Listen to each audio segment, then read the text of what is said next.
Halo, kembali lagi di podcast aku, Rida Diani. Di podcast episode kali ini, aku mau ngebahas tentang toxic relationship. Aku yakin nih, pasti dari kalian udah sering banget denger kata toxic relationship. Mungkin ada dari kalian yang lagi ada di fase ini, tapi kalian gak sadar kalau hubungan kalian tuh udah toxic. Toxic relationship ini adalah hal yang dapat kita sadari kalau hubungannya udah lama. Mungkin awal-awal ngerasa manis-manis aja, baik-baik aja. Tapi kalau udah lama baru sadar kalau hubungannya itu udah gak baik. Kayak kata orang tua zaman dulu nih ya, sebelum kita milih pasangan, kita harus cari tahu dulu nih, bibit, bebet, bobotnya, gimana lingkungannya, gimana keluarganya, dan masih banyak lagi yang harus kita cari tahu dan kita jadikan pertimbangan agar nantinya nggak kejebak dalam hubungan toksik. Sebenarnya sih keadaan toksik itu bisa dialami bukan hanya pada pasangan aja nih guys, tapi bisa juga dialami dalam pertemanan, bahkan keluarga sekalipun. Namun di podcast kali ini aku mau ngebahas tentang toksik yang sering dialami anak muda zaman sekarang nih. Tapi sebelum kita masuk ke pembahasan selanjutnya, aku mau ngasih tahu dulu nih ke kalian, apa sih artinya toxic relationship? Toxic relationship adalah hubungan yang membuat salah satu pihak merasa tidak didukung, direndahkan, dan diserang. Kalau menurut Dr. Lilian, toxic relationship artinya hubungan yang bersifat merusak karena konflik, tidak saling mendukung, muncul persaingan sampai hilangnya rasa hormat dan kekompakan. Seseorang yang berada dalam hubungan toksik itu bisa memperburuk kondisi mental sampai fisik. Kebanyakan orang bilang bahwa di setiap hubungan pasti ada pasang surutnya. Pasang surutnya dalam suatu hubungan itu sangat berbeda dengan yang disebut toxic relationship. Penyebab toxic relationship ini juga ada banyak, tergantung latar belakang dan kondisi seseorang tersebut. Biasanya nih ya, keadaan toksik itu ada ketika hubungan seseorang menginjak 1 tahun. Namun tidak bisa dipungkiri, ada aja pasangan yang mengalami toksik di awal-awal pacaran. Mungkin kalau kalian baru-baru ada di kondisi toksik seperti ini, kalian pasti kaget banget. Kayak berpikir, kok dia berubah ya? Kok dia gak kayak dulu waktu PDKT, manis banget, pasti beda banget, dan ngerasa khawatir kok bisa berubah. Seiring dengan berjalannya waktu, sifat seseorang itu pasti akan berubah. Bisa dibilang sifat aslinya akan muncul. Nah, aku mau ngasih tahu kalian nih ciri-ciri kalau hubungan kalian udah ada di fase toksik. Yang pertama nih, aku mau ngebahas tentang posesif. Ada beberapa orang yang suka banget diposesifin karena dia ngerasa kalau pacarnya itu sayang banget sama dia.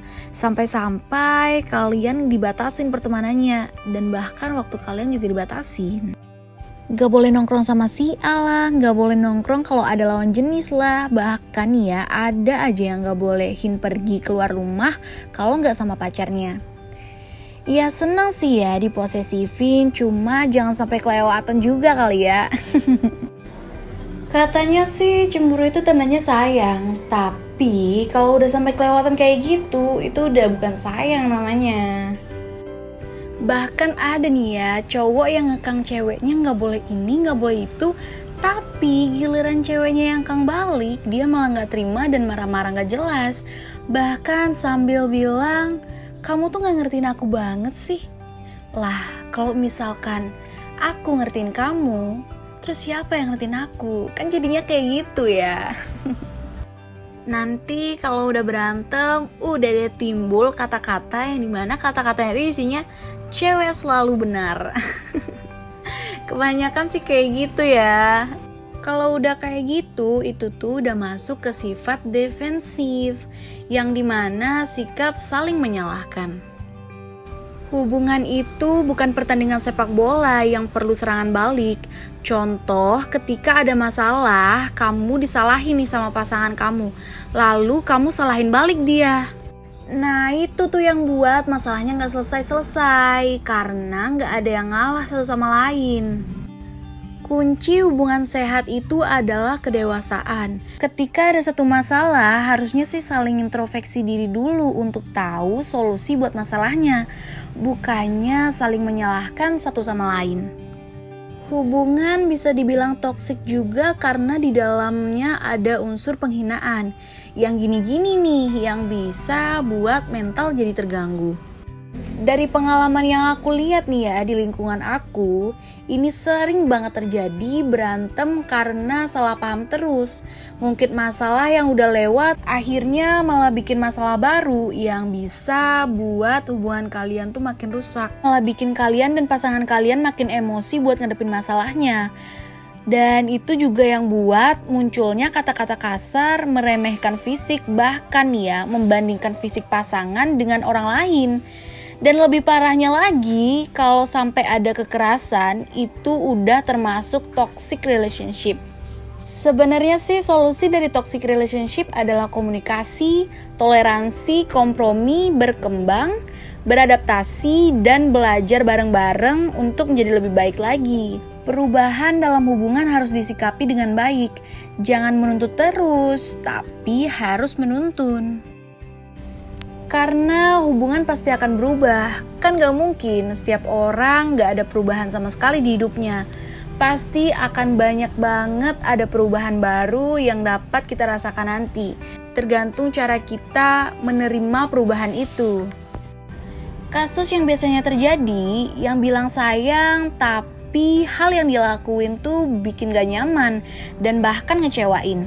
Entah dia ngelakuin kejahatan verbal atau kekerasan fisik, semua keinginan dia harus diturutin. Dan kalau nggak nurut, biasanya bakalan ngancem-ngancem atau ngelakuin kekerasan yang lain. Atau kalau lagi marah, dia bisa aja marah banget. Kita bisa didiemin berhari-hari, bahkan berbulan-bulan tanpa kabar. Kapan sih sebuah hubungan itu dikatakan toxic relationship? Apakah hubungan kamu sama dia termasuk toksik atau enggak nih? Nah, aku mau ngasih tahu nih gimana sih ciri-ciri kalau hubungan kalian itu termasuk toksik atau enggak. Untuk yang pertama, yaitu kalian udah gak saling ngedukung satu sama lain. Yang kedua, dilihat waktu nyelesain masalah. Mungkin salah satu pihak ada yang ngelakuin kekerasan atau marah terus-terusan, menyakiti satu sama lain mau secara fisik atau secara mental. Atau bahkan didiemin sampai berhari-hari, bahkan bisa sampai berbulan-bulan. Kadang kita sering salah paham apa yang terbaik untuk kita dan apa yang tepat untuk kita. Sekarang mungkin kamu ngerasa dia tuh yang terbaik buat kamu karena dia ngeliatin sisi terbaik dari dirinya.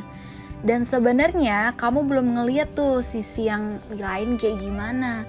Mungkin aja di awal pacaran dia hanya membuat dirinya menjadi apa yang kamu mau dan apa yang kamu inginkan. Semakin lama berjalannya hubungan, kita akan semakin kenal dan semakin tahu gimana sifat asli pasangan kita. Nah sekarang tergantung kitanya aja mau menerima sifat aslinya itu atau enggak. Kalau kita nggak mau nerima, bisa jadi kamu sama pasangan kamu akan terus saling menuntut satu sama lain. Itu juga nggak bakal baik untuk hubungan kamu ke depannya. Semakin lama kamu harus belajar beradaptasi sama perubahan-perubahan yang terjadi pada pasangan kamu. Karena bakal selalu ada perubahan di setiap harinya. Kadang masalah itu yang akan mendewasakan kita dan mengajarkan kita untuk menjadi pribadi yang lebih baik. Karena inti dari hubungan itu selain komunikasi adalah bertumbuh. Kalau kamu menolak untuk tumbuh dan belajar bersama-sama menjadi lebih baik, kamu bakalan sampai di titik jenuh yang ngerasa bosen, kok gini-gini aja. Gak ada perkembangan, kayak gak ada perubahan gitu di hubungan kalian. Emang sih ya masalah itu ada sisi positif dan ada negatifnya. Kalau sisi negatifnya mungkin kita bakal ngerasain rasa sakit, kecewa, marah, dan mental kita bakal diuji di sana. Tapi positifnya adalah masalah itu juga yang akan mendewasakan kita. Mengakhiri hubungan yang toksik itu benar-benar sulit banget. Dan kadang kalau udah berakhir, rasa sakitnya, rasa kecewanya itu masih ada dan bisa aja menimbulkan trauma yang cukup mendalam untuk hidup kita.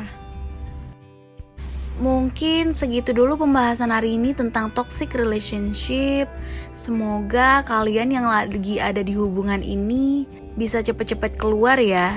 Dan semoga untuk kalian yang lagi ngejalin hubungan, jangan sampai kalian kejebak dalam hubungan toxic relationship. Semangat semuanya!